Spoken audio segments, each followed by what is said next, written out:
Et Shutrem, au Kertor, Kal Nechvad, on raconte sur quelqu'un, il est parti une fois, vous savez qu'en Eretz Israël, et ça arrive dans certains endroits, et particulièrement il y a des associations qui sont prédestinées à aller dans les hôpitaux pour réjouir les personnes qui sont malades.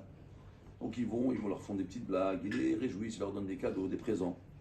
Et il y en a un, il avait prévu entrer dans il est rentré dans un secteur de personnes qui étaient malades, et il avait prévu d'être là-bas 1 heure. Et au bout d'une demi-heure, il a vu qu'ils étaient contents, qu'il a fait tout son boulot, et tout ça, il lui restait 1 demi-heure. Alors qu'est-ce qu'il avait deux positions, deux possibilités, ou rentrer chez lui, ou d'aller dans un autre service et de réjouir d'autres personnes. Qu'est-ce qu'il a fait? Il a choisi le bon choix, il est parti dans un autre service, et il a profité de sa demi-heure qui lui restait pour essayer de réjouir d'autres personnes. Alors, lui, il apprend ça de Chazal. Chachamim il raconte, quand les Israël ils sont sortis d'Égypte, il y a marqué Misharotam, al-Shechmam. C'est quoi Misharotam? C'était les restes qu'ils avaient du Korban Pessah et de la matzah qu'ils avaient entre leurs mains, qu'ils ont mangé. Maintenant, c'était les restes. Alors, ils avaient deux possibilités, ou les laisser là-bas, ou les transporter et sortir d'Égypte avec. Et quand même, ils ont préféré de les prendre avec eux. C'est un moussar askel, c'est immoral pour nous. Des fois, on a des opportunités.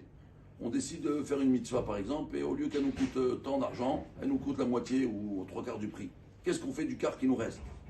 Alors, il y en a qui vont, ou par exemple, en train d'étudier, on a terminé le cycle d'études, il nous reste un petit quart d'heure.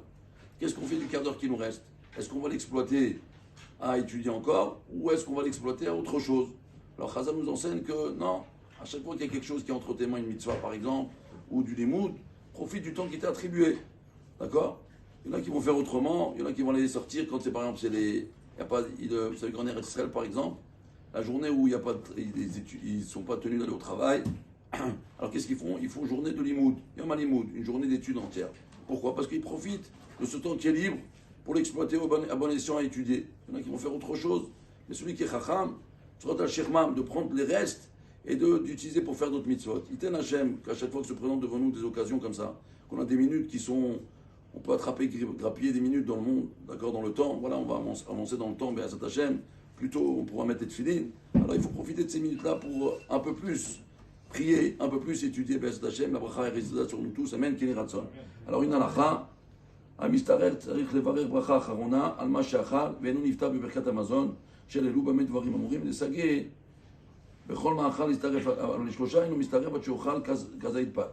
Alors hier on a déjà expliqué celui qui s'associe avec eux, qui ne s'associe pas avec eux, d'accord, lui il doit faire bracha acharona même si eux ils ont fait birkat Amazon parce que s'il a mangé quelque chose d'autre, d'accord, il doit faire bracha acharona, il ne s'acquitte pas. Aval lishlosha dans le cas du zimoun. Mais 3, il ne peut pas s'associer avec quelqu'un qui a bu un verre d'eau, comme on a dit hier, il faut qu'il mange du pain. Il y a Shomrim, il y en a qui disent, il dit, même des céréales, ça suffit, même si ce n'est pas du pain véritablement. Par exemple, prendre des céréales, d'accord, il y a Shomrim, des biyarak, il karshnaim shachlu bashtishi, il la kiko sheochal kazait pat mutab. ואם הם רוצים לא ייתנו לשתות ולא מאכל אחר, ואם רשתנו לו לשתות או מאכל אחר, יזמנו עמו אף על פי שאינו רוצה לאכול פת. Il dit, regardez, c'est intéressant. C'est une démarche. Si maintenant il arrive à un troisième, on est 2, d'accord? Et donc normalement, il y en a qui disent qu'on peut s'acquitter avec des légumes, il y en a qui disent qu'on peut s'acquitter avec d'autres céréales. Maintenant, si quelqu'un il vient, alors ils ne donneront pas à manger. Pourquoi? Parce que s'il lui donne à manger, il rentre dans un safek. Et si maintenant il veut manger, mais alors on lui propose de manger du pain. S'il ne veut pas manger du pain, on ne lui donne pas autre chose, d'accord?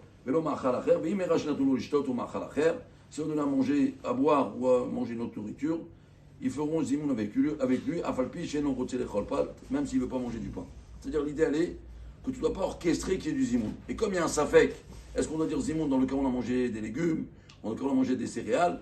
Dans ce cas-là, pour ne pas rentrer dans ce safek, on lui dira ou tu fais motzi, ou s'il te plaît, ne nous mets pas nous dans un safek qu'on doit faire zimoun. Maintenant, s'il n'a pas écouté, et il a bu, ou il a mangé des